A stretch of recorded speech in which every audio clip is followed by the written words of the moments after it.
Halo semuanya, kami dari kelompok 2. Kali ini kami akan mempresentasikan makalah kami yang berjudul Keamanan dan Privasi Data Kesehatan dalam Sistem Teknologi Informasi dan Komunikasi. Perkembangan teknologi saat ini telah mengubah sektor kesehatan dari sistem manual menjadi sistem digital yang lebih cepat dan terintegrasi. Institusi kesehatan kini banyak memanfaatkan teknologi seperti electronic health record, sistem informasi rumah sakit, hingga layanan telemedicine. Namun, di balik kemudahan ini ada tantangan besar terkait keamanan dan privasi data pasien. Data kesehatan adalah informasi yang sangat sensitif. Jika jatuh di tangan yang salah, dampaknya bisa memicu penyalahgunaan hingga kerugian sosial dan ekonomi. Oleh karena itu, mari kita bahas bagaimana sistem TIK dapat melindungi data-data ini. Konsep keamanan dan penerapan TIK. Saya akan melanjutkan pembahasan mengenai konsep dasar keamanan data. Dalam dunia TIK, keamanan data kesehatan wajib mengacu pada 3 prinsip utama, yaitu confidentiality atau kerahasiaan, integrity atau integritas, dan availability atau ketersediaan. Kerahasiaan memastikan data hanya diakses oleh pihak yang berwenang. Integritas menjaga agar data tidak diubah secara tidak sah. Sedangkan ketersediaan memastikan data selalu siap diakses saat dibutuhkan medis. Penerapan prinsip ini sangat penting pada sistem kesehatan modern. Untuk riwayat medis elektronik, sistem informasi rumah sakit, untuk manajemen operasional hingga teknologi cloud computing yang digunakan untuk penyimpanan data terpusat. Selanjutnya kita masuk ke bagian yang perlu kita waspadai bersama, yaitu ancaman digital. Walaupun teknologi saat ini bikin kerja kita jadi serba cepat, kita tidak boleh lupa kalau data kesehatan merupakan salah satu incaran utama para hacker karena sifatnya yang sangat sensitif.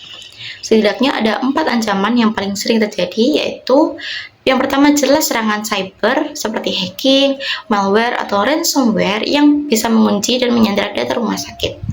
Yang kedua merupakan masalah kebocoran data yang sering terjadi cuma karena sistem yang lemah atau kelalaian manusia. Yang ketiga merupakan akses yang tidak sah. Ini biasanya terjadi karena hal sepele seperti password akun staf yang mudah ditebak. Dan yang terakhir justru datang dari dalam, yaitu ancaman internal, di mana ada oknum pegawai yang menyalahgunakan hak aksesnya demi kepentingan pribadi. Melihat semua resiko ini, jelas kita butuh sistem pertahanan yang super kuat. Untuk mengantisipasi ancaman-ancaman yang sudah disebutkan tadi, kita memerlukan strategi perlindungan data yang komprehensif dan berlapis. Langkah pertama dan utama adalah enkripsi data, yaitu mengubah data menjadi kode rahasia agar tidak bisa dibaca tanpa kunci khusus, baik data dikirim maupun disimpan. Langkah kedua adalah menerapkan multi-factor authentication, di mana pengguna harus melewati beberapa tahap verifikasi seperti password dan kode OTP sebelum masuk ke sistem.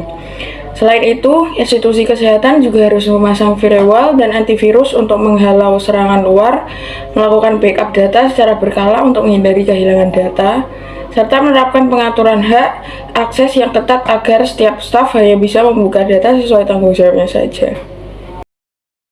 Terakhir yang perlu kita pahami bahwa teknologi itu sendiri sebenarnya juga berperan penting dalam meningkatkan keamanan sistem. Melalui perkembangan TIK, kini kita bisa memanfaatkan sistem deteksi ancaman otomatis, kecerdasan buatan atau AI, serta monitoring aktivitas penggunaan secara real time. Kesimpulannya, TIK telah membawa perubahan besar yang luar biasa bagi pelayanan kesehatan modern. Namun risiko siber akan selalu ada. Penerapan sistem keamanan yang kuat seperti enkripsi dan autentikasi berlapis adalah hal yang wajib.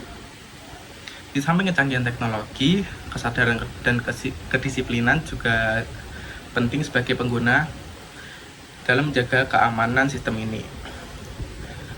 Sekian presentasi dari kelompok 2, terima kasih atas perhatiannya.